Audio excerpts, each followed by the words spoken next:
Howdy, folks. In today's episode, we'll talk about storytelling in toy photography and how risky it is to change your photography niche with today's very special guest, that is...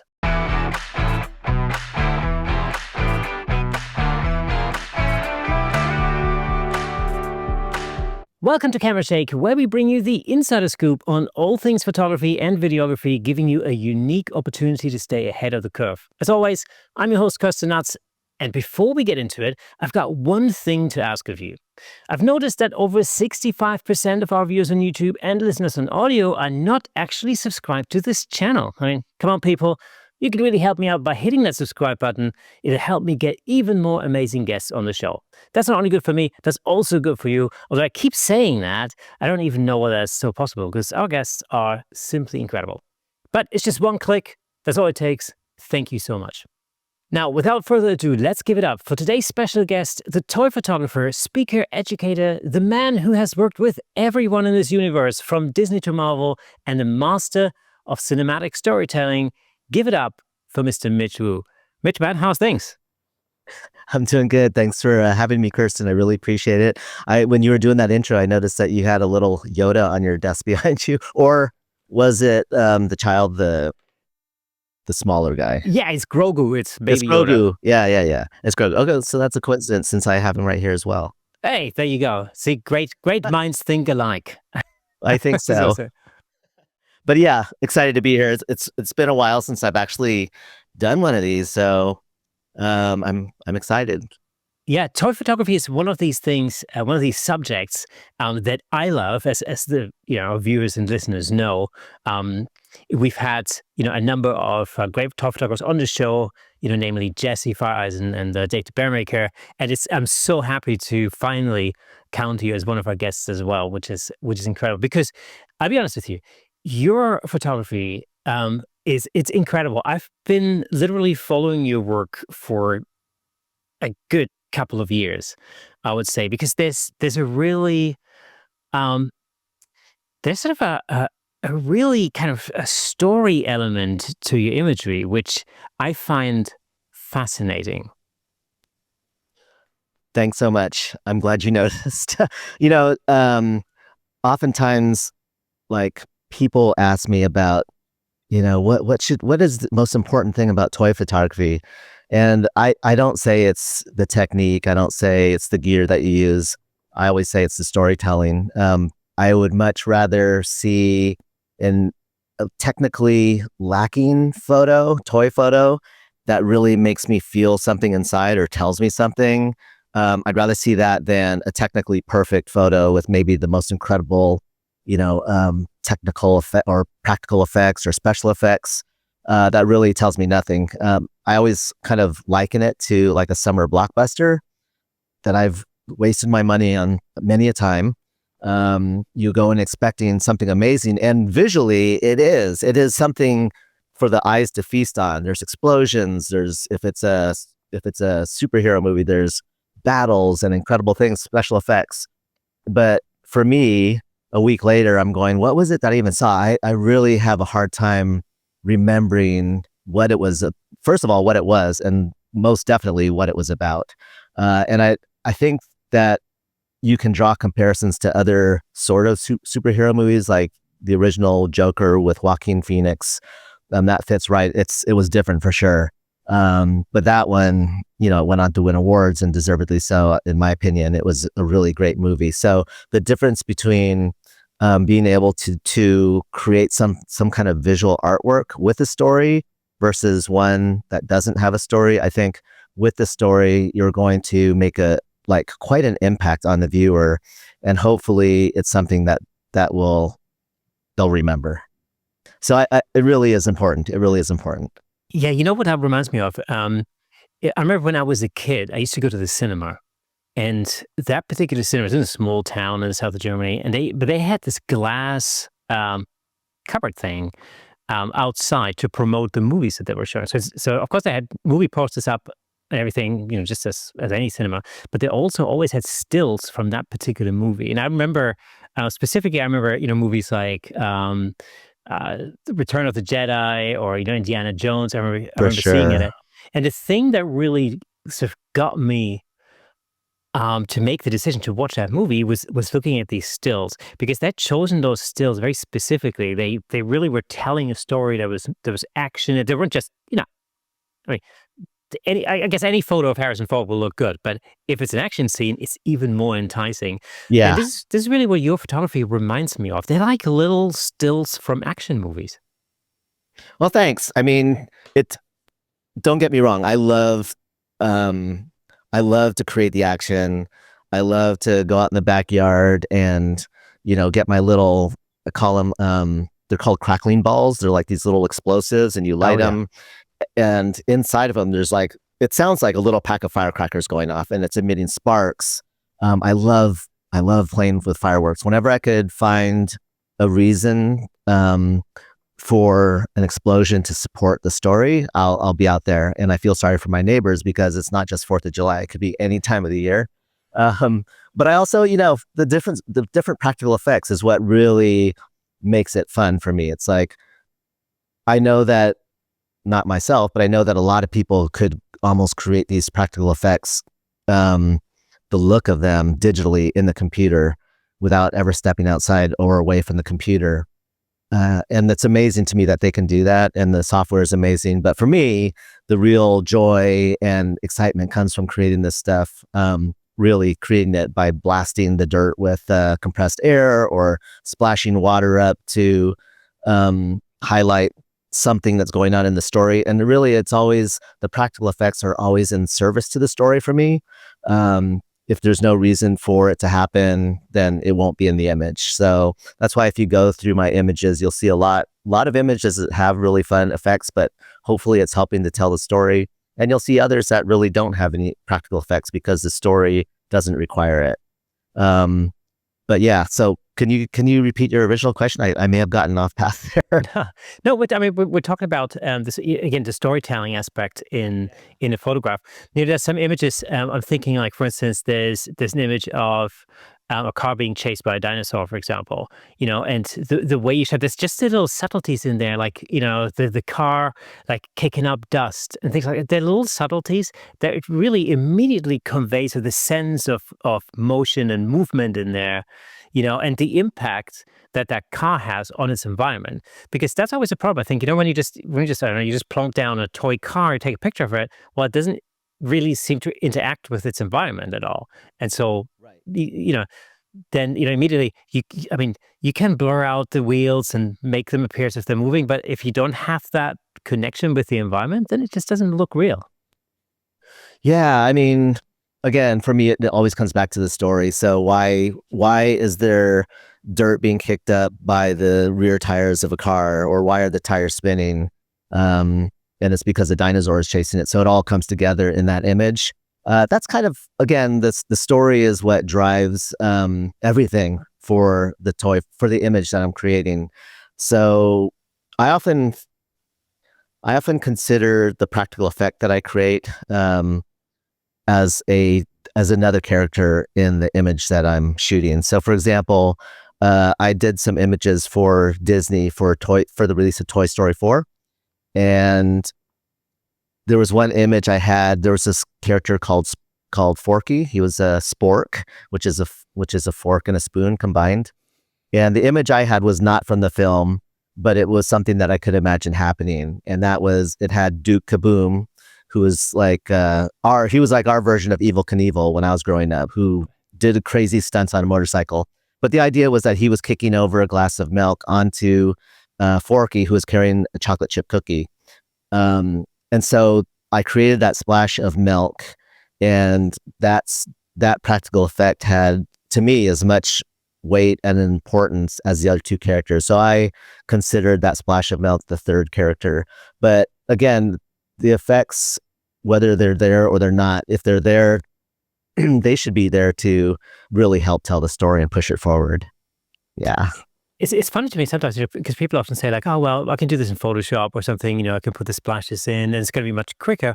My experience is often that, okay, even when you do practical effects like that, yeah, it it means you have to do it. You have to shoot it several times. You might have to mop up. And it does take time. Right. But I don't necessarily usually feel that it's a big time saver to do something in post. necessarily? I think I can't speak to it because I'm not that good at it. But I think obviously there's some wizards out there and they might disagree, but I really can't.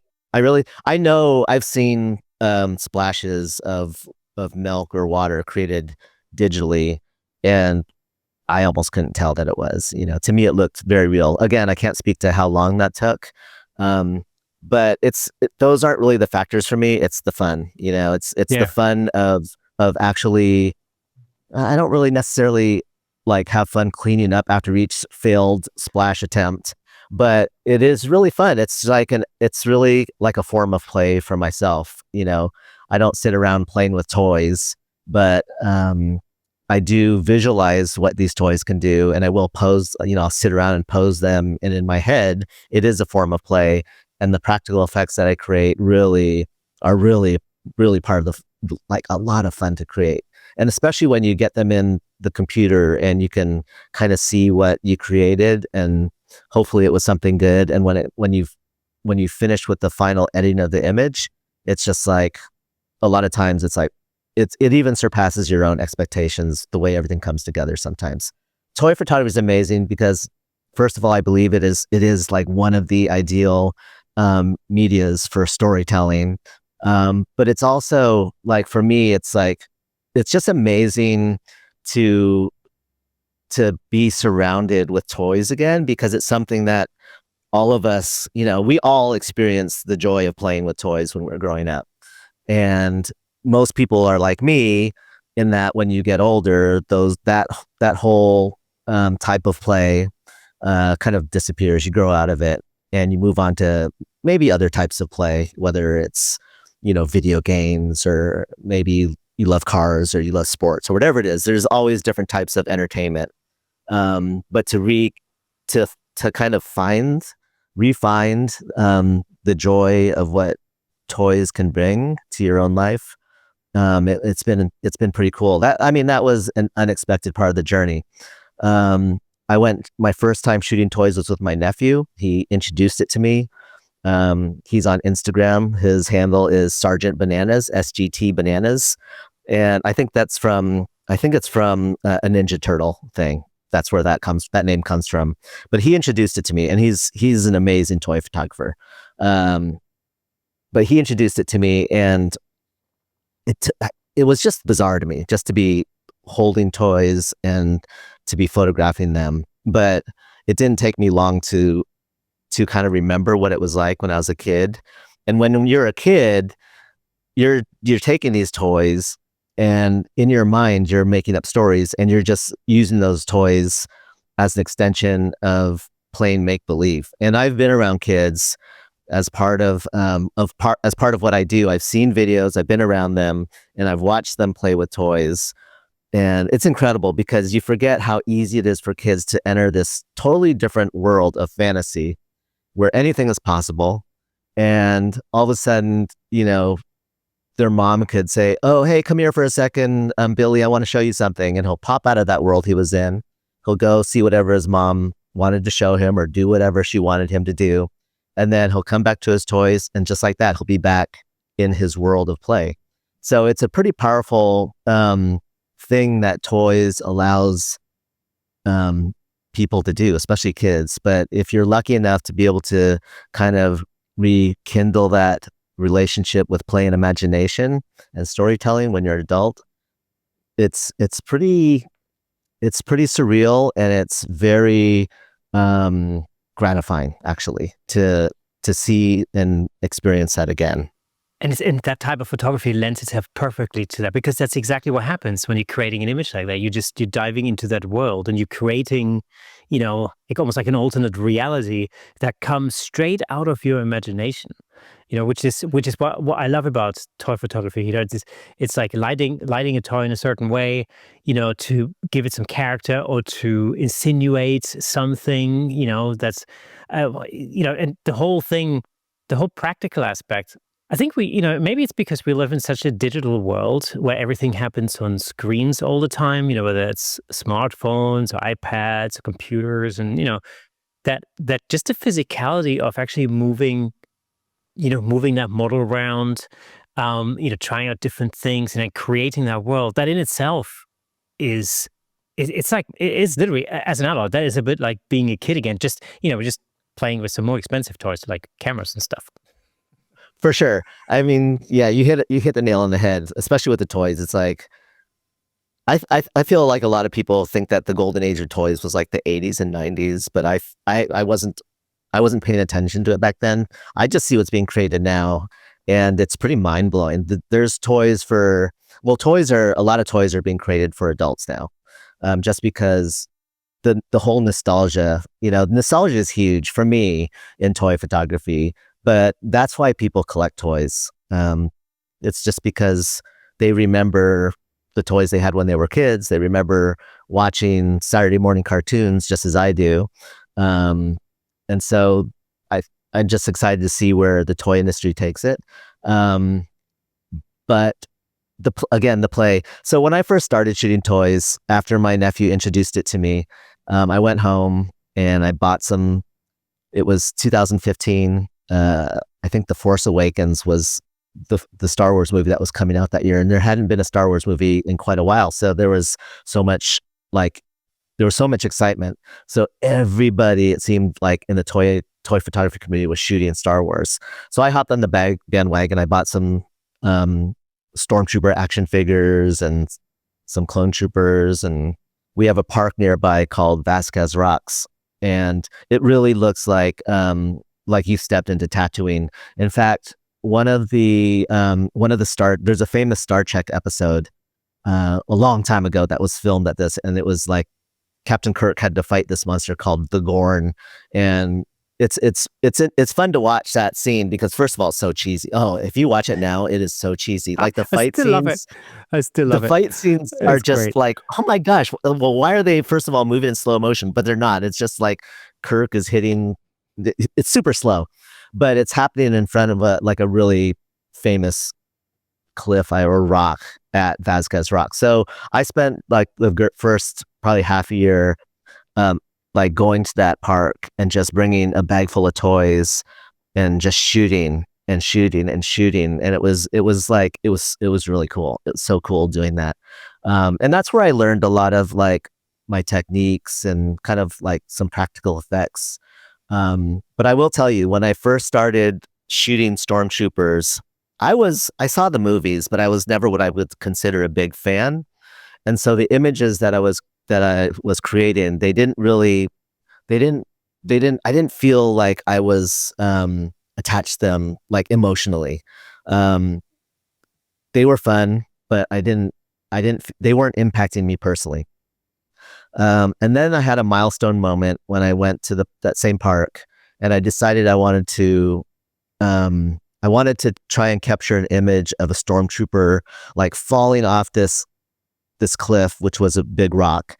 With the idea was him falling off. There's another stormtrooper hanging over the edge of the cliff, like trying to catch him, and to make that as real as possible, I wanted to have like I imagined if I fell off a cliff or slipped off a cliff, there would be rocks, that maybe loose gravel or something that caused me to slip off, and some of those loose rocks would come tumbling as I was falling in the air. And so all this is done with wire. So I suspended the falling stormtrooper with wire off the cliff, so he was falling in midair. And when I was shooting the scene, I use a remote shutter release because it's just me, and I can be at the set creating whatever effects while firing off the camera. So I was closer to him, just out of frame, and I had a bunch of pebbles in my hand, and I was throwing them into the scene as I was shooting.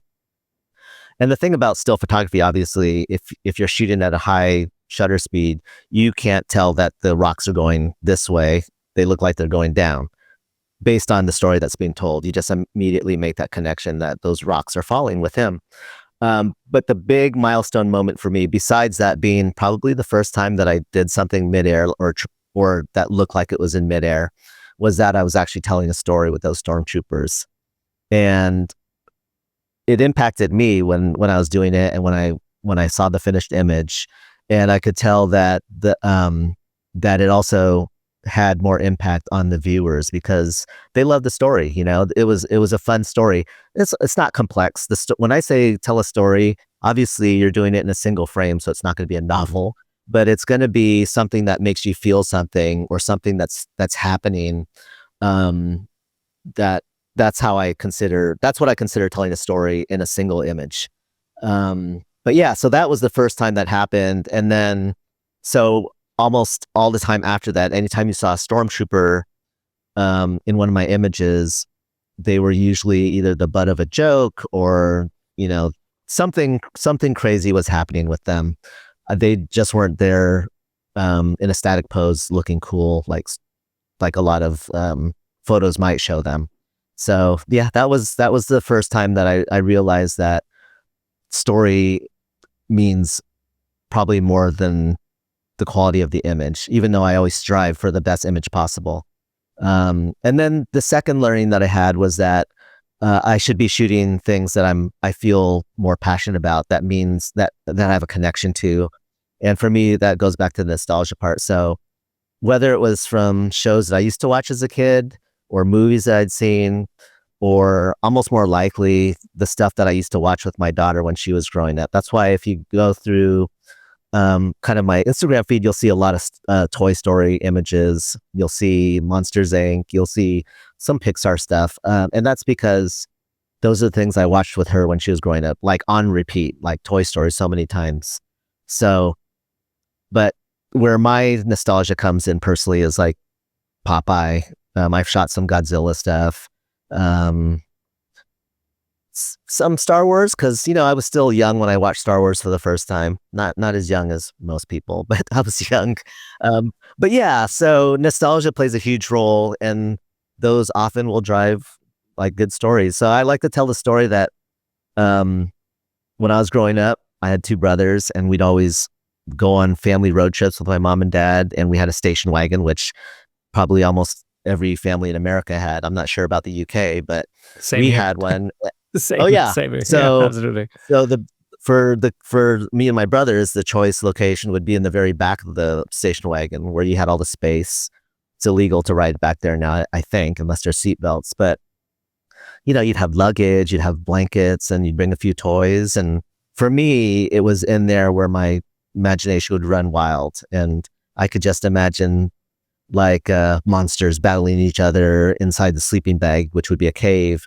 And then the realization one day was that I basically just traded in the back of that station wagon for my studio. And instead of just playing with the toys, I'm now capturing it in photos. But the same storytelling and make believe is what kind of drives it all. So I think that's pretty cool. Hey, let me just jump in real quick to tell you about the amazing sponsor of this episode, Platypod. Platypod offers innovative camera support systems designed to unleash your creativity. With their stable, versatile, and portable solutions, you can capture stunning shots like never before. And I'm not just saying that. As the host of the Camera Shake podcast, I can personally vouch for Platypod's incredible products. They've become an integral part of the show. In fact, I'm surrounded by various Platypod products holding up lights, cameras, microphones, and so on. It's really helped to transform the way I make the show and the way I shoot at home, in the studio, and on location. But don't just take my word for it. Explore Platypod's website at www.platypod.com to discover their range of products, including the Platypod Extreme, Platypod tripod heads, and the brand new handle, of course. Make sure to follow Platypod on Instagram and Facebook at Platypod Tripods for exclusive updates, tips, and giveaways. By choosing Platypod, you're not only investing in your photography, but you're also supporting the Camera Shake Photography Podcast. Thanks again to Platypod, our amazing sponsor. Platypod, where innovation never sleeps. Yeah, I love that whole legitimization of the use of toys. So before we went on air, we're talking a little bit. I told you I recently did a toy photography series for the Platypod YouTube channel, and it was like a series of 8 videos that were loosely based around how to shoot Lego minifigures, but also like other toys like Star Wars toys and stuff like that. And it was really fun because over the course of about I don't know, maybe 2 months or something, my little studio was packed out with toys. And I always had, whenever my wife came in and we're like, oh, what's with all the toys? I went, well, it's the job, you know, what can It I is. say? Yeah. It is. Your toy. I don't know. Are you a toy collector, or did you Um, just start to acquire toys for some toy photography and platypod and?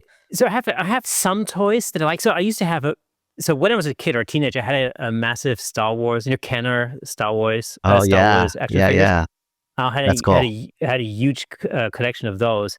Unfortunately, when I moved to the UK and I went to college, um, my mum sold them all, which should be considered a crime these days.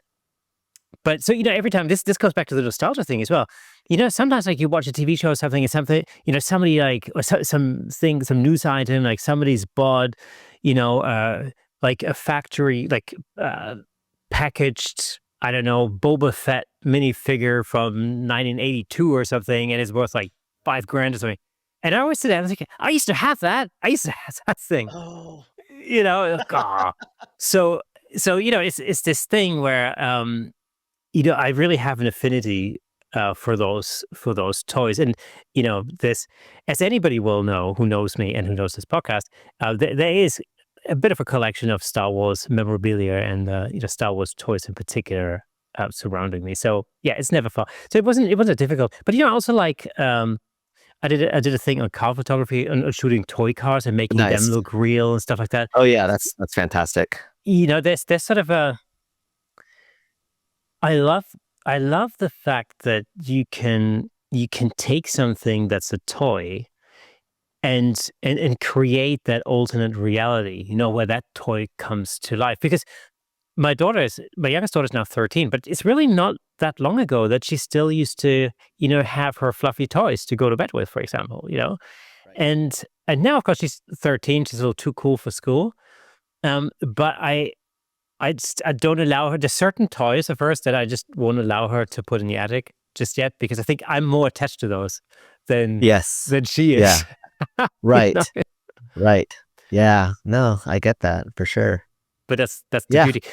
When you come up with your images now, how do you go through what's the process when it comes to the idea? Do you go through like a storyboarding process? Do you map it all out beforehand, or do you literally just let your creativity run riot and just try out different things?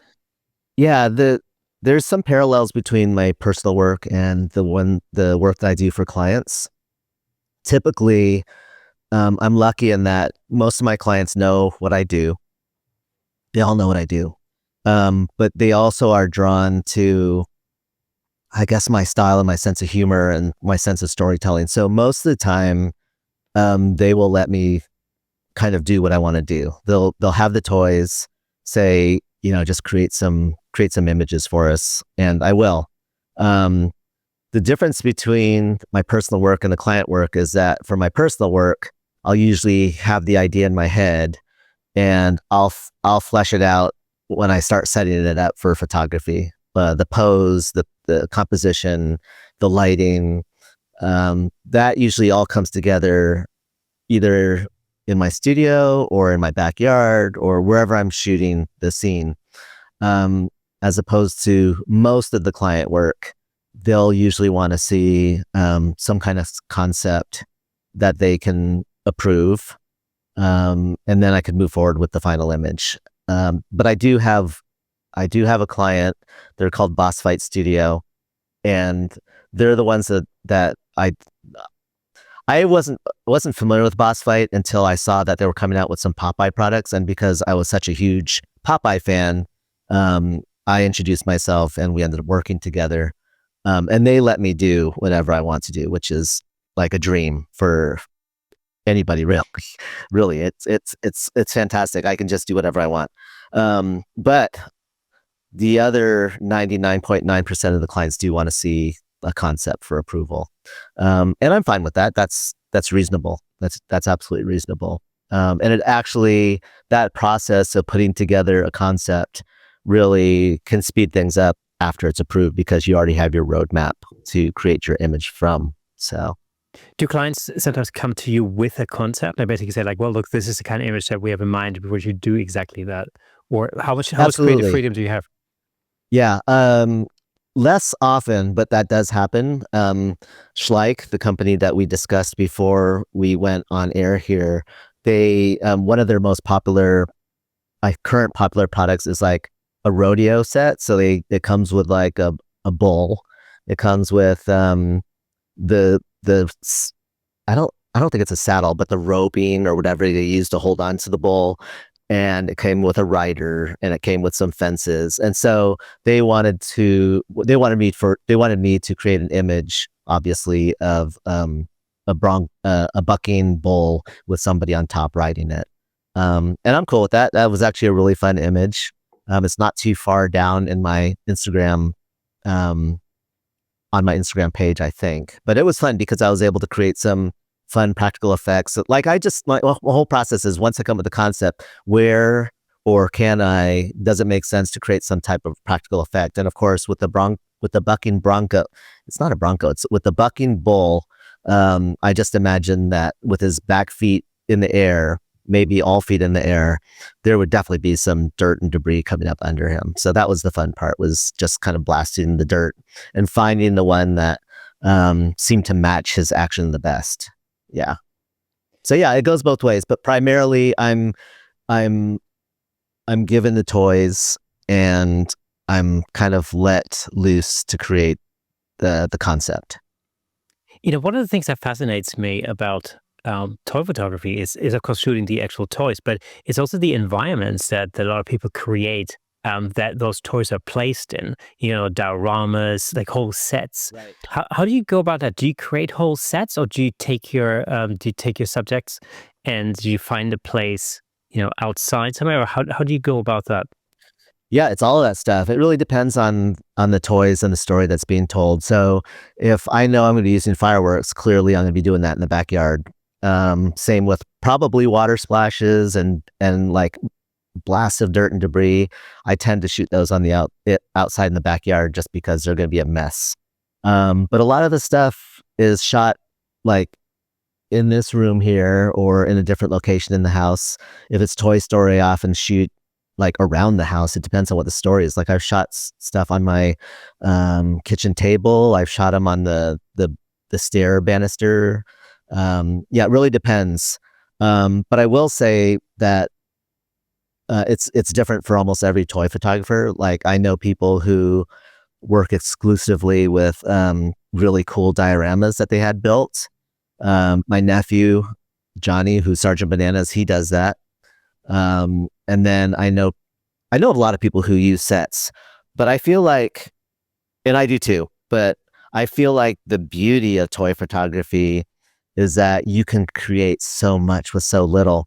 When like several years ago, if you go through my images, in fact, I did an Instagram reel on this, about all the images I created on my porch, on the porch railing. And the porch railing is really just like, it's probably like this wide. So this wide. And what I would do is I'd put a piece of foam across that railing. I would put a bunch of rocks on each side to balance it, because it would tip easily, because it's just a railing.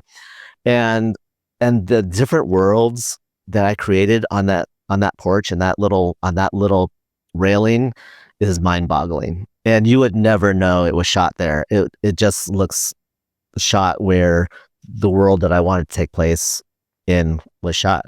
So that's really the cool thing for me about toy photography, is that you don't need expensive cameras. You don't need a ton of lights. You don't need all amazing sets. I shot wedding photography for like 8 years before I was introduced to toy photography. And there's a certain point of the wedding where you have to take the bride and groom and the family and do portraits of them. And sometimes it was really hard finding a spot to shoot the bride and groom, just because they're like full scale humans, as opposed to 1/12 or even smaller, figures, as action figures. So like a whole new world really opened up when I started shooting toys. I mean, it was so I won't say it was easy, but it was a lot easier to find or create cool sets and locations to shoot these toys in. Yeah, it was refreshing, and you had so much more flexibility. You know what I love about toy photography, especially when we're talking about sets, is that very often you pick something up, something that's just might just be lying around in nature, on a trail or something like a twig or like a little small branch or something. But then in the photo, it looks like a massive tree trunk, and it still Yeah, has that exactly. realism. Because I remember for one of the platypod videos, I created like a diorama, basically out of dirt and moss, and some pebbles that I picked up Right. and stuff like that. But in the shot, it literally looked like they were like, you know, in the middle of the redwoods. It was like everything just looked For sure. because it's the scale, I suppose. It It just is. makes a completely different impression. But then Right. sometimes that could be a problem because, just another thing I've found is just taking like some action figures, out in the garden, just putting them down in the grass. It often that's a problem with scale because these It blades is. of grass just don't, Right. it just Right. doesn't They're fit huge. because yeah, they're Yeah. huge all of a Yeah, sudden. yeah. Yeah. Yeah, yeah. Yeah, I mean, that's a pet peeve of mine, and whenever I go back and look at the very first toy photo I took, when my nephew brought me to a park, I had these samurai stormtroopers, and he lent them to me because I didn't have toys, and I found this big oak tree, and it came down to like the trunk came, like these two huge parts came to a V. I guess it's the crook of the tree. And I set up my toys inside the crook of the tree, and it looks cool. It almost looked like they were walking through a valley of some, or a canyon of some sort. It wasn't so easy to recognize that as a tree. But then, of course, I didn't take any time to clear the oak leaves that were sitting at the bottom of the where they were standing. And so, if you look at that image now, for me, it still holds up fine. But I do see those oak leaves that are like massive compared to the stormtroopers. So, what is it? Is it a planet where they have huge oak trees and those are huge oak leaves? I don't know. But it's always a reminder to, always kind of check and double check the settings you're setting up in, because even as a wedding photographer, you'd go in and you take a bunch of photos and you'd get them in the computer later, and you'd notice that at the bottom of the bride's foot was a water bottle she put down. It's like, oh my gosh. So you either have to forget that image or you have to, Photoshop it out. So those are the kind of things that I still do. I'll still go through, and it's not necessarily stuff like that, but it's like, oh, I didn't realize that the hand was turned around the opposite way that it should have been, or something like that. Still infuriating as it was back when the water bottle thing happened during wedding photography. It's like you just try to really look at look and look and look. So the less stuff you have to correct later in post is nice, you know. At the beginning, I said we're going to be talking about, toy photography. But we're also going to be talking about the risk of changing your photographer niche a little bit. The reason why I thought that was an interesting aspect to talk about is because I know that you started your sort of photographic career as a wedding photographer, and of course, at some point, you decided to go into toy photography. Now, take us back a little bit to the point where what motivated you to swap out wedding or to move from wedding photography into toy photography and take that leap, because it's always connected to a degree of risk going to that. Yeah, very risky. It's really I had a really simple, obvious reason for ending the wedding photography career. It was 2015. My daughter was just entering high school. She was a competitive swimmer. She had a lot of activities going on. And unfortunately, weddings only happen on the weekends. So I was missing almost everything. Every time I missed a swim meet, a little piece of me felt like it died inside, because I'm like one of her biggest fans, obviously. So I knew that in 2015 that I already knew that my last wedding the last wedding I photographed would be in 2015. And literally it was. I think it was in November 2015. It was that summer. It was like in August when my nephew introduced me to toy photography. So the timing couldn't have been better. And it literally, when I took that first shot of the stormtroopers in the crook of the oak tree, I knew that that's what I was going to do. as far as I know, there was no independent toy photographer at that time pursuing toy photography as a full-time career, as an independent full-time career. But I felt so strongly after taking that first shot that I felt like there was an opportunity there. I didn't know for sure, but I felt like there was. And of course, looking back, there was. But the real risk for me was, I think the real risk is not ever thinking about finding a niche. I don't consider wedding photography, I don't consider that a niche. In fact, I was probably working in the most competitive price segment that you could have worked in at the time in wedding photography, which made it really difficult. And I live in a town called Santa Clarita. We're in northern Los Angeles, and this is a fair-sized town. It's not a huge town, but just in this town alone, there were probably, I know of at least 2 wedding photographers that I would say were, well, they were renowned. Like their names were well known, and one of them still does it, and he's really well known. And then there was like hundreds, I would say hundreds of wedding photographers, maybe dozens, that were like where I was, which was kind of like in the most competitive segment. And what I learned from that was that although I did survive as a wedding photographer, I won't say that I ever really thrived. Like I didn't have the monetary career that I always hoped for. And so when finding toy photography, that was a niche. Like I didn't know of anybody else doing it. So I feel like I kind of like almost created a niche. The timing was huge. Timing was huge for my whole career. Timing is part of, like, there was some luck in timing. But it was also the recognizing that there was an opportunity here. So looking back, I feel like if I knew back then when I was photographing weddings what I know now, I would have tried to find a way to niche down in wedding photography, or find some type of differentiation that would have given me more of a chance to stand out among the thousands of wedding photographers, maybe in California, but if not, then for sure the US. There's so many wedding photographers. I can't imagine a more competitive field of photography almost. But if I knew what I know then, I think it would have helped a lot. So whenever I talk to people, like I've given talks and stuff, one of my key takeaways from my journey is that, well, there's 2 things: find a niche, and it's never too late to switch gears and try something different. Those are my 2 huge learnings. Yeah. What was just the first step when you thought like, oh, toy photography is definitely something I can get into, but then, somehow I'm going to also pay the mortgage or the rent. How did you go about turning, a hobby, for the lack of a better word, into something that can actually help you sustain your living costs and stuff? Yeah. So great question. And first of all, I'll say that finding a niche is not easy. I can tell people to find a niche all day long, but in the end, it took me a long time to find it. So I don't even know if it's possible to find it at will, or if it actually finds you. So let me tell you what happened. So after I decided that I was going to pursue toy photography as my career, I took 1 year to just focus on developing my style, building portfolio.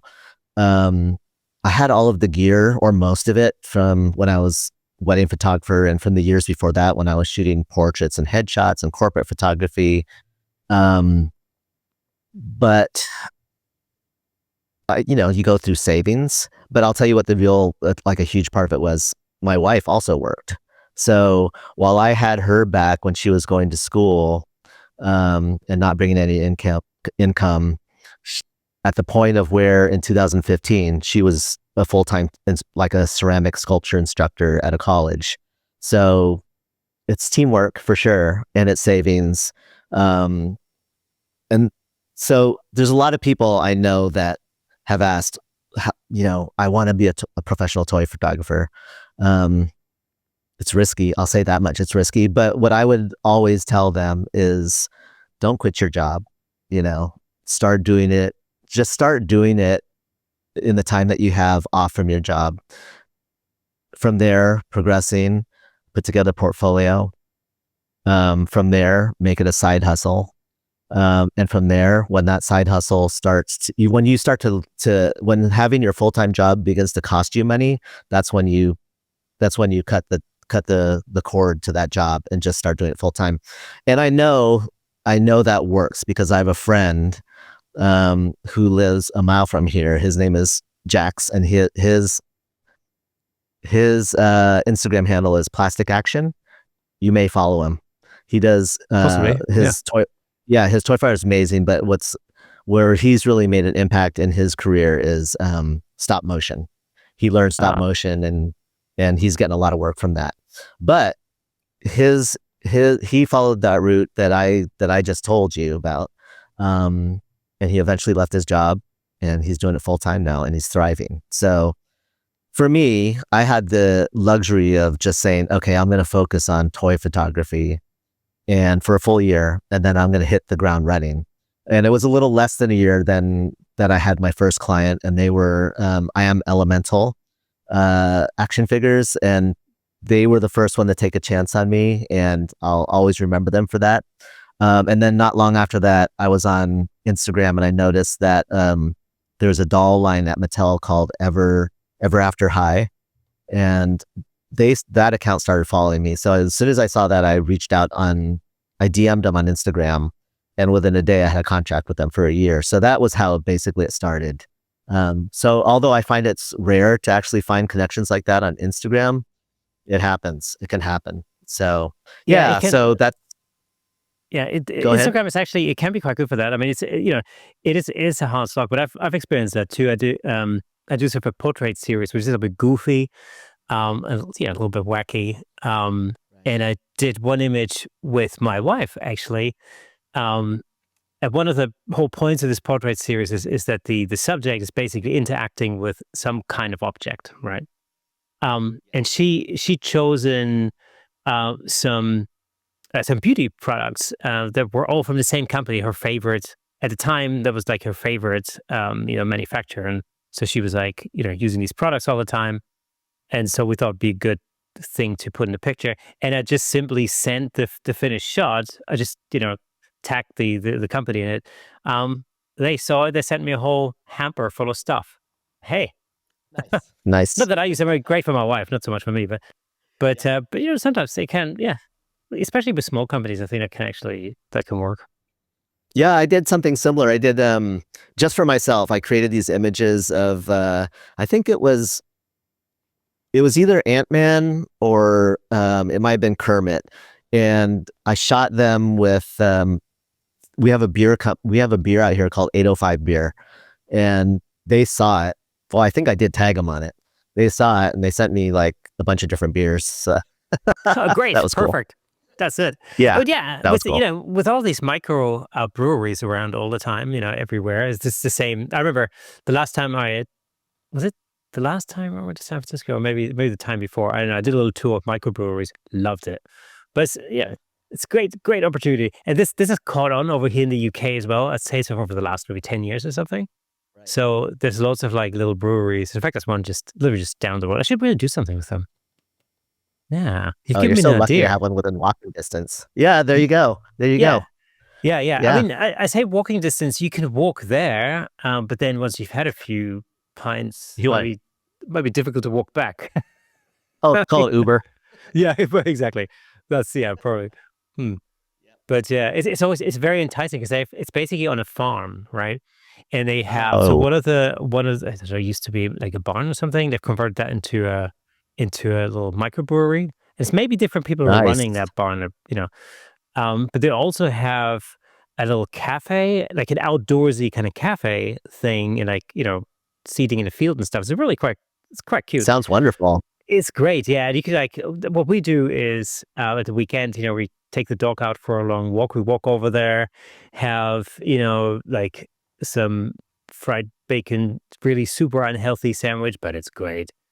It's super tasty. Super tasty. Yeah, not so Yeah. good for the waistline, but but hey. But then there's always that damn microbrewery barn right next to it. I'm always like, oh. It's perfect. What a It perfect is. pairing. It is Yeah. perfect. I'll tell you, it's perfect. Yes. So you got your first client. How did you map out the future projects at that time, or how did you progress from there on in? Wow. That was a long time ago. I'm trying to remember. I don't think so. I think she sent me the set of action figures, and she, except for maybe one or two, she didn't really give much input into the themes that she wanted to cover. So I pretty much had free reign. So yeah, I remember actually doing some. Yeah, they were fun images. They were actually fun images. It was really to showcase, again, it was to show the action figures, which were built around female superheroes. And it was called I Am Elemental. So each one, it was kind of a play on the periodic table, the elements. But instead of elements, it was like courage and wisdom. And so I had that as kind of a guidebook, but it was really just about creating fun stories that included a lot of action. Yeah, and to highlight what the action figures could do as far as articulation, to show people, to give people a good idea of what these action figures were about. That was the goal. When you first start getting into your niche, and you start putting your portfolio together, you can let your creativity or your creative mind run riot, and you can do pretty much whatever you want. But then when you start working with clients, they very often have very specific ideas. What were some of your biggest challenges when you started working with clients? It's probably approval process. Usually it goes really smoothly, but there are instances where it won't. And I I mean, I feel very lucky to work with some amazing clients, but in the early days, I would say that a good portion of my contract is created by hard lessons that I learned with clients. And one of some of the biggest hardships in working with clients can be the approval process. And, as it's your job as an artist or a photographer to deliver something that the client wants and needs. But it's also important for you as an artist to realize that some clients can be wishy-washy, and they can they often don't have a clear idea of what they want what they want basically. And so when you deliver something that was discussed and they said, "Oh no, you know what? Maybe we should change it to this," that can be very painful period, especially when you think that your concept has been approved. So, I mean, that leads to things in the contract like I will do this many revisions. After that, it's going to cost this much. And if there's any changes that come after I've begun photography, or especially after I've completed photography, that could require, well, that's going to require more time, and it could actually require a completely new setup and shoot. So, double the rate right there if that's what you're going to ask for. So it's really about setting expectations. And again, I've learned some really hard lessons because I have except for general photography, what I've done, I really didn't have any guidebook to follow since nobody was doing this before. But it's been a learning process. There's been some pain, but I would say the joy outweighs the pain by a million times. Just because, again, most of my clients are amazing, and I've gotten to the point where, and this is not something that I could have done in wedding photography, but I've gotten to the point where I can kind of pick with who I work with. Like, typically, the clients will approach me because they know what I do, they know who I am, and if it's not a good fit, I won't. I'm not shy in saying, I really am appreciative that they came to me, but I feel like perhaps this other person might be a better fit for you. But I certainly will say that I don't think that I'm the best fit for that job. I have been approached about taking photos against white backgrounds, and although they pay well, I will just say no, because one of the things that I resolved to do or not to do in this new career of mine was to shoot products on white backgrounds. I wanted to like shoot only storytelling images. That's all I wanted to do, and that's all I have done. So, yeah. And I think that's a really important aspect. And that's true for virtually no matter what niche you're in when it comes to photography.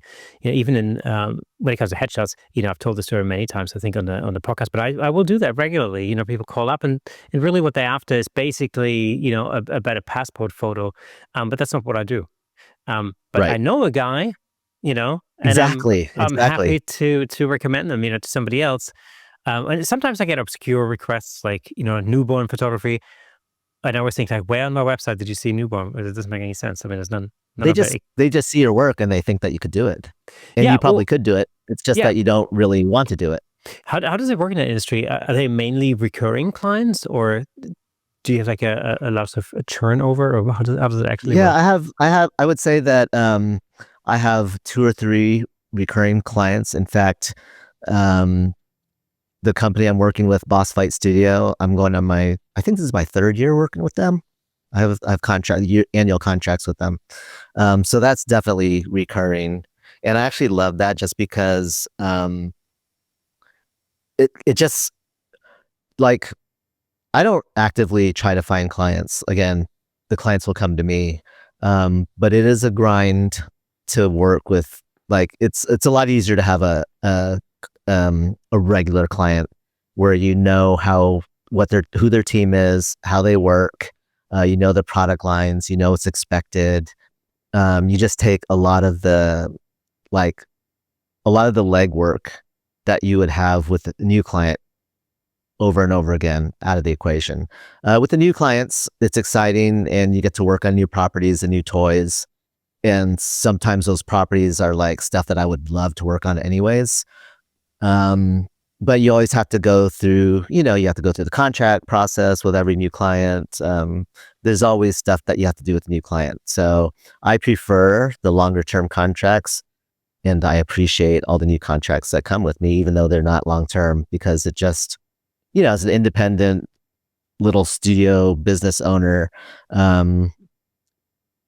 you definitely want to work. You definitely want to work. So I take it all, unless it's not a good fit, like I said. But yeah, I mean, toy photography as a career has been everything I ever dreamed about. I went to art school. I have a degree in illustration. I got off my path. I wanted to do illustration type jobs. As soon as I got out of college, I got off that path. I started down this path of product design and product development, which led me to work at Disney for 6 years. It led me to working in Taiwan. It led me to working in Thailand. I met my wife in Taiwan. So I appreciate everything that career gave me. But I feel like right now is the creative life that I always dreamed about when I was like in college. I feel like, because then I want to illustrate book covers. I want to illustrate magazine covers. And I've done those things with toy photography. So I feel like this is what I was meant to do. And in fact, if I was still an illustrator, so much of it would probably be digital now. So there's not this great, vast canyon of difference between the two. And again, it really comes down to storytelling, regardless of the medium. It really comes down to storytelling. So it's a great career for that. It's challenging. Like if anybody has goals of becoming a toy photographer for their full-time career, I would say just do what I said earlier. Just do it as a side hustle first and see what happens. Yeah. How do you spark up your creativity? I mean, do you ever suffer from something like writer's block or creative block or something like that? Or do you have any methods to just get the creative juices flowing? Yeah, I mean, they're probably not much different than maybe yours or some other visual arts people looking for. I go to museums, I go to galleries, I watch a ton of movies, I watch television shows. Yeah, it's like just get out and do stuff. I love hiking. I go out into the forest and I hike. I feel like all of this stuff can help put your head into a different mindset, which is what you need if you ever get into those situations where creativity is not flowing like it normally should, or you wish it could. It's really just changing your environment and your experiences, I think.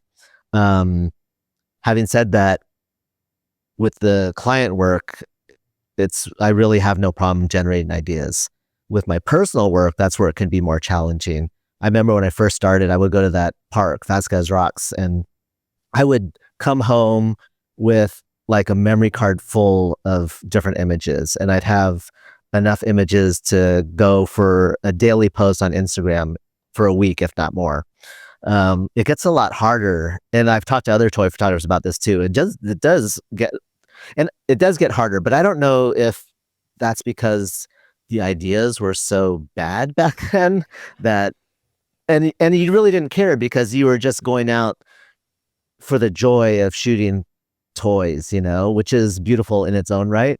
But I don't know if the ideas, I know I had a lot of crappy ideas back then, but I also know I had some good ones that hold up today. So, but yeah, it is definitely harder for me to generate ideas for my personal work right now than it used to be. But when it comes to the client work, I feel like the mission is clear, and it's a lot easier for me to create ideas and stories.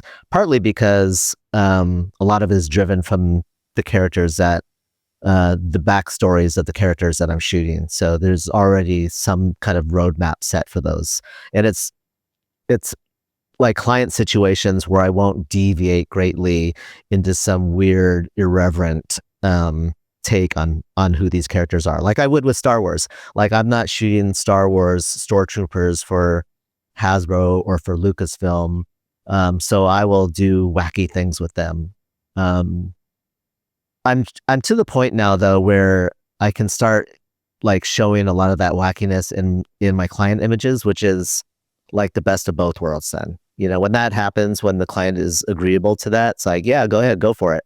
That's the best. That is the best. And I have that with Boss Fight Studio and a few of my other clients once in a while. Yeah. Because that can be a really fun thing to use that juxtaposition. You take a well-known character, but you put them in a completely different context. That's what I always find interesting.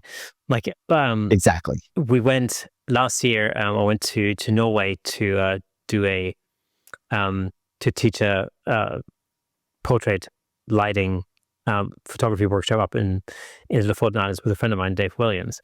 And nice. we had Viking models with us for the whole time. So they were like, these Wow. two actors, they were completely kitted out in the full that Netflix Viking wow armor, and the whole shebang is incredibly detailed. It was literally like right. Lord of the Rings type of detail on their armor. Super cool. Super cool. And of course, the idea was, we take them, we put them in this incredible landscape up in Arctic Norway. And I mean, you can just put them down, you tell them to sit there on this rock, looks awesome. It just looks just like it was.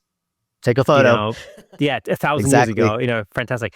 But I always thought, like, hey, it would be much more interesting to take those actors and put them in a completely juxtaposed environment. Have them drive a car or like do a cool photo of them in like a sort of a modern environment where you get this sort of juxtaposition and create something that's a little bit wacky and totally a little bit different. Right. And I always, as always, I always have to kind of create some kind of Star Wars related thing. So we did a few of those, but that's always the fun part. And I'm guessing when you're working on your own personal portfolio, you have a lot more freedom to actually realize those kind of wacky ideas. Yeah, for sure. And you've actually hit on like one of the primary ways I generate story ideas is to how can I show like really well-known characters who we all have like ideas and expectations on who and how they react, who they are and how they react. How can I show them differently? And I think the first time I really hit on that was with okay, so the genesis of the idea was like Darth Vader. We all know him to be a very dark, evil character who will force choke you for no reason at all. We know that. But my question was, after a hard day's work of force choking people, does he go back to his cabin on the Death Star? What does he do? Is he still that really dark individual? He just can't wait to, who is he plotting the next people that he's going to, force choke? Or does he kick off his boots, take off his helmet, let down his hair, even though it was all burned off in lava when he was younger? And does he have a beard? What does he do? So that's where I feel like there's a lot of fertile ground for storytelling. And Oh that's yeah. like, yeah, like the first image I created after like coming up with that was um, Darth Vader pushing a stormtrooper on a swing. And it ends up being one of my like more iconic, memorable Right. images. To Awesome. this day, I don't even know what year I did that in, but and if you look at it now, you will see that yeah, it's Darth Vader pushing a stormtrooper on a swing, and the posing's fine. Actually, Darth Vader, like I look at it now, and I feel like the posing could be more dynamic. I could have added more to the surrounding set. Really, it's just you see a stick over the top frame with the swing hanging down, and Darth Vader, and there's nothing else. It's just on dirt. But it really just, and I think to myself, I could redo this one, and but then it's clear that it doesn't need to be redone really, because the impact of the impact that I wanted of Darth Vader not being the dark individual and just having fun is really the story. So I don't need to redo it, even though it was done so long ago and it's not how I would do it today. It still tells the story and gets the point across. But yeah, trying to show characters in unexpected ways, because like all the Star Wars characters or any iconic character we're familiar with, we've been force fed who these characters are. So we know who they are. We know Darth Vader. We know Harris, we know Indiana Jones. We know what these guys are about. So how can we show them in different ways? So that's a great way to tell a story. Have you ever seen the show? I can't remember whether it was a TV show or an online thing, but it's basically Darth Vader working as a shop attendant in like some supermarket, like Costco or something. Did you ever see that? He was like, I don't know if I've seen that, but that sounds hilarious. I know it's like it's sort of a comedy thing. Yeah. It's strange, bizarre, but hysterically funny because it's literally Darth Vader with with the breathing and the whole shebang. But he's just stacking the shelves at Costco. I think and then he gets told off by his supervisor. So just like, I mean, if they replaced that character with just an ordinary guy, it would have just been, yeah, well, that's what happens at Costco, I guess, if you work there. But Exactly. but in this case, it was Yeah. just happened to be Darth Vader. So Yeah. yeah, that was that. Yeah. Yeah. I mean, that's the whole idea perfectly right there. It's like we Yeah, don't expect to see him that way. That's why it's so entertaining. So yeah. entertaining. Yeah.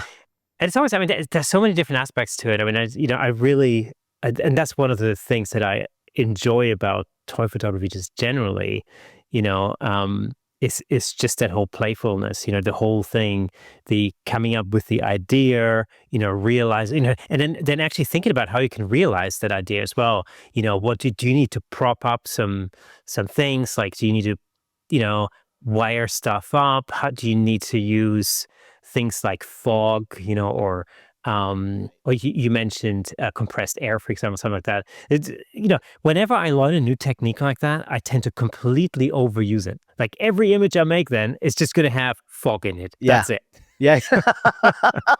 Yeah, I don't know. I've talked about this before. It's like, especially when you're first starting, it's like you can totally get carried away with the practical effects, because like like a pet peeve of mine for me personally, but I see it done everywhere. Is like, this is just an example. Like a stormtrooper will be just standing static, like on the ground, but for some reason there's a burst of dirt and debris around him. There's no reason why there would be that, but it's just fun to create. So I would never tell somebody don't do that, because they're having fun, and ultimately toy photography is about having fun. So there's so many ways to do it. Um, there's so many different things you could do. It's just like, yeah, you want to use AI for whatever you're creating in your toy photography, go for it. You know what? I don't care. Yeah. You're just having fun, and you're experimenting, and you're creating images and hopefully stories. And who is anybody to say don't not to do something? It's Yeah, ridiculous. there's so many ways of doing stuff. I mean, you can use screens, for instance, as to create backdrops. Which is a great way to Yeah. create some stuff, and also, you can combine things. This the thing we were talking about earlier. I built this diorama, out of like twigs and dirt and rocks and stuff, and to fill in the background, I created a background image on a screen, and I created it in AI so it would fit in, but it would blend everything in, and so it actually literally had this three-dimensional um, vibe where you could see the trees, but you could also see some background. It all just tied back, and it really kind of created the illusion as if those characters were actually in this deep forest. Whatever technique it takes, ultimately, it's all about the image that you create, I guess. Oh, I'm sure you've seen the behind the scenes of like the Mandalorian stuff where they're using Ah, those yeah, amazing digital panels. That's yeah, just mind blowing. It's like, oh, I would love to have something like that, like for toy photography scaled down where you could just change yeah, the light direction and how it affects the environment. It's next level for sure. I yeah, mean, but yeah, that's basically what you're talking about, the digiramas. yeah. It's using digital backgrounds. So, and you're right, it does create depth, and if it's done right, I mean, it's phenomenal. Yeah, It's really and it cool. can, Yeah. and that can be the challenge, blending the foreground in with, with the background. I did a thing with a couple of Lego minifigures, and they were supposed to have this duel on the planet Hoth, the ice planet with snow and stuff. And so I had like an icy image on a screen, but then also, or like a snowy image, but then also you could create the foreground and make the snow look real and all the rest of it. Right. And so it's just a challenge of realizing that that's the thing that is, part of the fun for me. It's just problem solving, I guess. It's just coming Oh up my with a gosh. way to do it. Right. Problem solving. I always say problem solving is a huge part of toy photography. But I've gotten to the point where I think that if I can visualize it in my head, I can problem solve my way to the image. Yeah. And that I agree. It's part of the fun. Yeah. It's and finding tools that will like weird tools that you find out that will help you get to that point. Yeah, it's an interesting process Yeah. from head to the image that goes on the screen. Yeah, it's an And interesting I always feel process. like you can learn a lot by reverse engineering things. Like Instagram is perfect for that because there's so many like toy photographers or toy photography accounts out there. In a, Sometimes a lot of the accounts are very specific to Lego toy photography, for example. Sure. Um, and you can take an image and then you can try and figure out how they did that, and try and reverse engineer that. And I think you can learn a ton just by trying to, by looking at an image and go like, hmm, okay, I can see some smoke there. I can see some like how do they do the background? How do they light it? How come that minifigure is suspended in the air, but I can't see any wires? Like, how do they do Yeah. that? Yeah, yeah, yeah. You know? Yeah, I remember when the very first toy photography I saw was my nephew, Johnny. I saw it on Facebook. It was a Ninja Turtle riding a BMX bike soaring through the air. And again, it was the first time I'd seen toy photography. And my first reaction was, that is super cheesy. And the second reaction was, how did he do that? So in my mind, he was tossing the toys up into the air and eventually he was able to snap it midair. Of course, we know that's not how it's done. It's like it was suspended with wire or whatever, and the wire was removed later. But just the whole learning process and figuring things out with toy photography is just an amazing experience. It's pretty cool. And then to be able to do it successfully, like if you don't know how to do something and then you problem solve your way to figuring out a way to do it and then it actually working, that's pretty satisfying.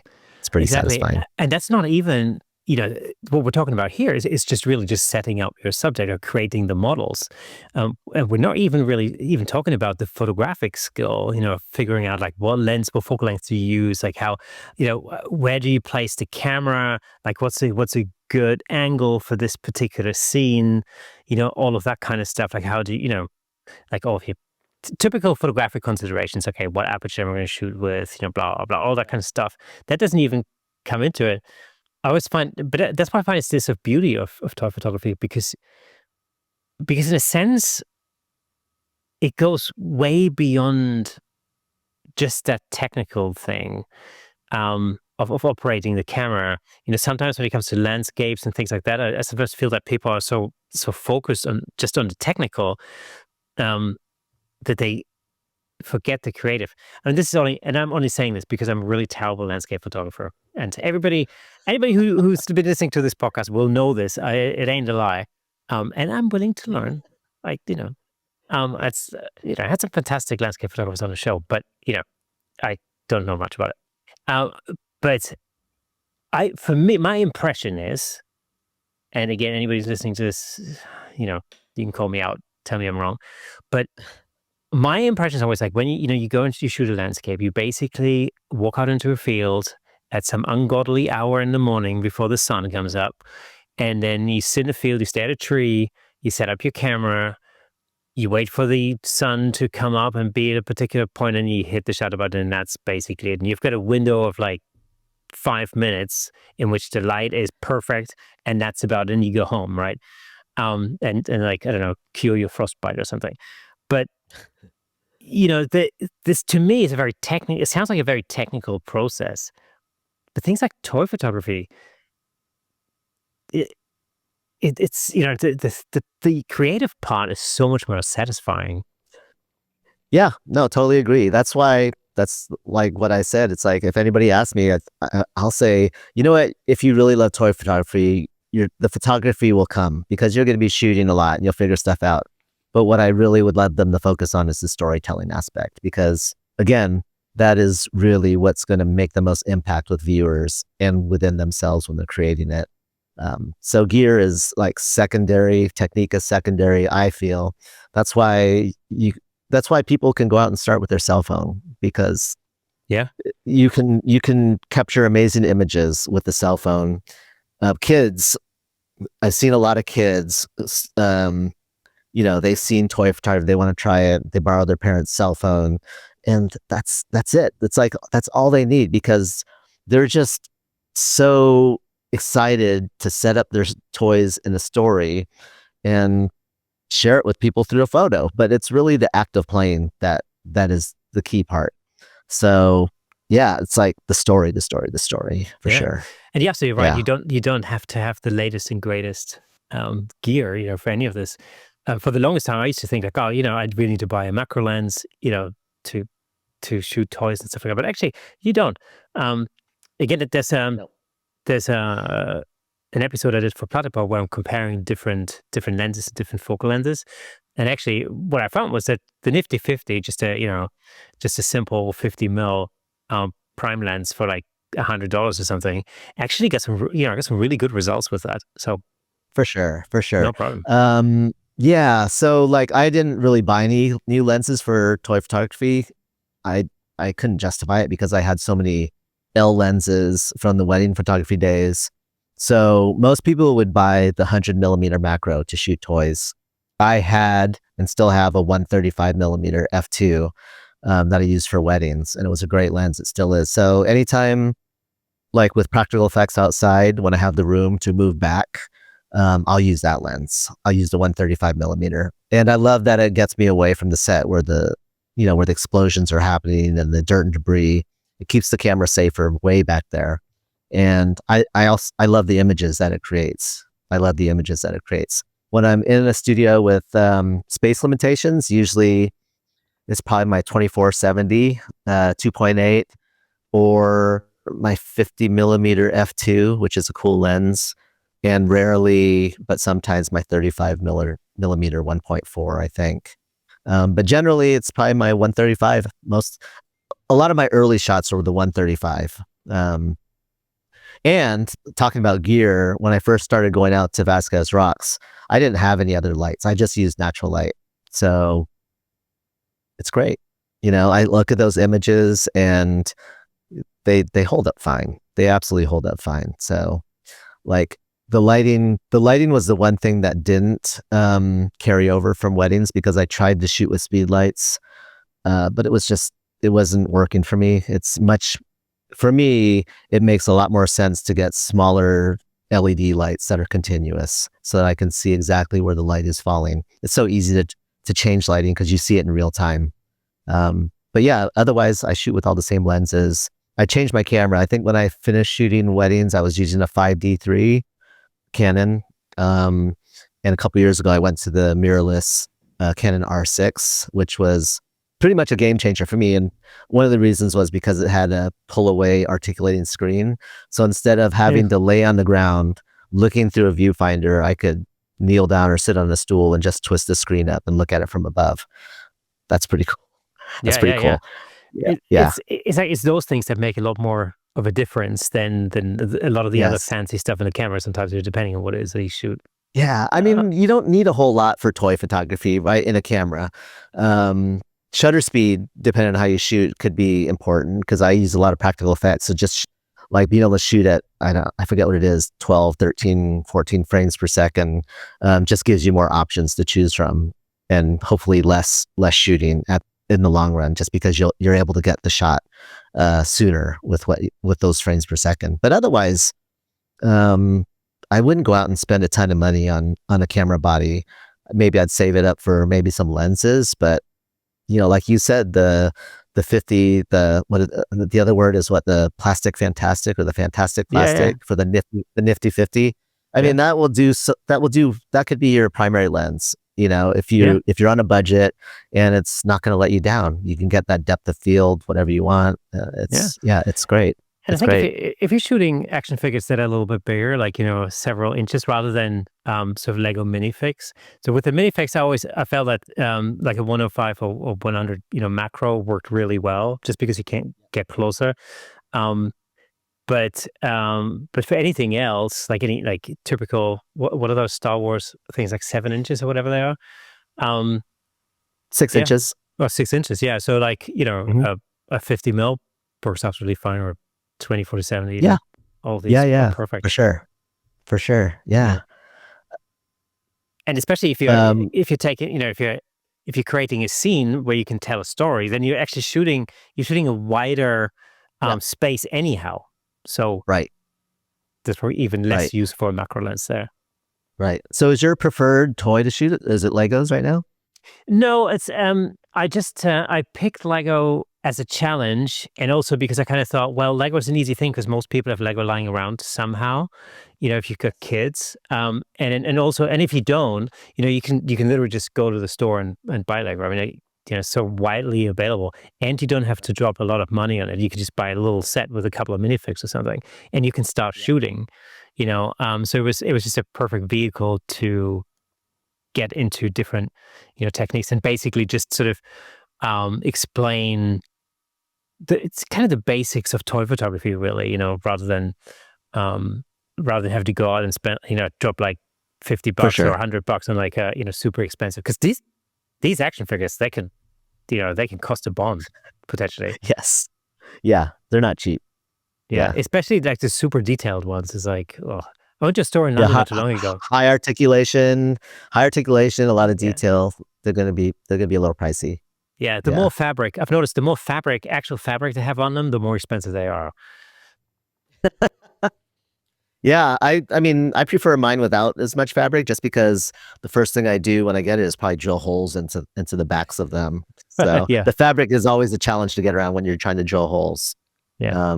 But yeah, yeah. I remember when I first started, I used to, because you have to use wire if they're going to be suspended in air somehow.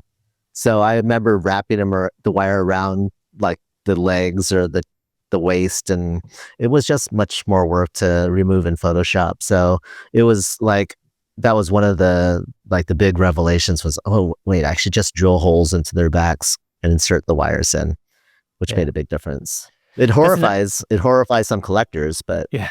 yeah. But that was another advantage with Lego minifigs, is that you can really get away with like a paper clip and some blue tack. So Right. because they're so lightweight, Right. you could just bend a paper clip a paper clip apart, and then use that to create some kind of stand for them or something, if you want them to appear like they're Yep. jumping in the air or something like that. Yeah. Um, Yeah. I've seen that actually. yeah, and then and you can just use some blue tack to get them to hold in certain positions where they wouldn't naturally, because that's the one thing about them, they're difficult to balance sometimes. And especially if you use them on surfaces that are not sort of Lego plates, where they don't naturally sort of, connect to. You need to come up with ways of actually making them, stand upright, basically. Yeah. But again, that's the fun. That's the fun with it. It is. It is. I mean, it all goes back to the problem solving. So Yeah, absolutely. yeah. If you had one tip for somebody who's thinking about toy photography, or maybe something they started to dabble with, or maybe something they were thinking about getting into because it's a fun thing, or maybe somebody who's never even thought about toy photography and just listened to this episode and has found that this might be a good idea to get into, what would be that one tip, that one piece of advice that you would give to somebody like that? Well, I already covered like how I would tell somebody to tell a story before anything else.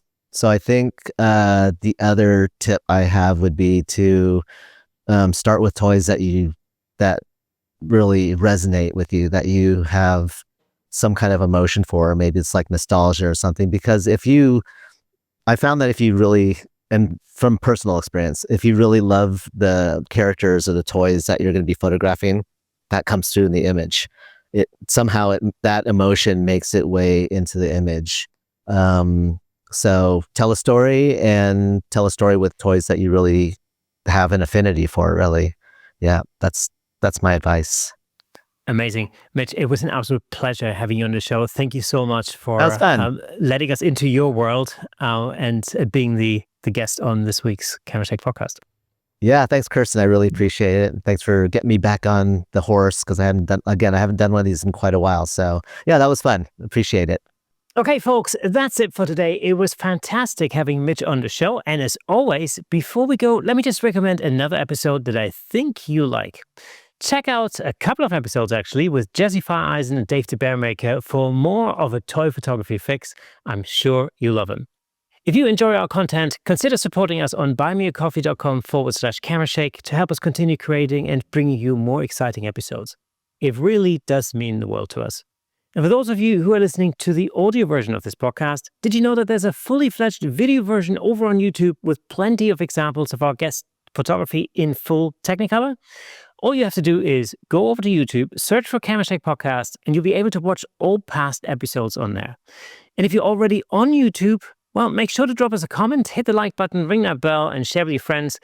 Your engagement does help us reach a wider audience all over the world. So thank you for listening and watching. And remember, a new episode drops every Thursday. So make sure you mark that in your calendars, diaries, whatever the thing is that you kids use these days. Phones, whatever. Until next time, keep shaking things up in the world of photography. I'll see you next Thursday.